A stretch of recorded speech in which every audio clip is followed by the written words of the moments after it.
এগৰাকীয়ে আছে যি নিকৃষ্ট মানসিকতাৰ এগৰাকী মানুহ।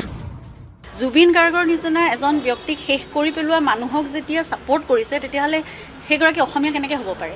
তেখেতে না অসমক ভাল পায়, না অসমীয়াক ভাল পায়, না অসমীয়াৰ মানসিকতাক ভাল পায়, না অসমীয়াৰ আৱেগক ভাল পায়। শিখা শৰ্মাৰ মানসিকতাই সেইটো। কোনো কথা নাই, বতৰা নাই, অভব্য, অশালীন, অভদ্ৰ ভাষাৰে দিনে ৰাতিয়ে তেওঁৰ ওপৰত কটু মন্তব্য, চৰিত্ৰ হননলৈকে ইমান অশালীন ব্যৱহাৰ কোনোবাই কৰিব পাৰে সেইটো কথা ভাবিবই নোৱাৰি। আৰু কোনো অসমীয়াই, মই ভাবোঁ কোনো অসমৰ মানুহে সেই কাম হয়তো জুবিন গাৰ্গৰ লগত বা তেনেকুৱা এটা ব্যক্তিসত্তাৰ লগত কেতিয়াও নকৰে। এইগৰাকী মহিলা, তেখেতে না অসমক ভাল পায়, না অসমীয়াক ভাল পায়, না অসমীয়াৰ মানসিকতাক ভাল পায়, না অসমীয়াৰ আৱেগক ভাল পায়।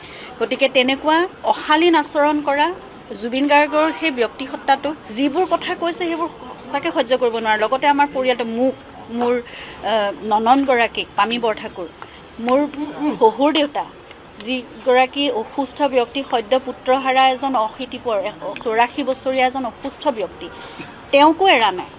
গতিকে কেনেকুৱা ধৰণৰ মানসিকতা হ'ব লাগিব?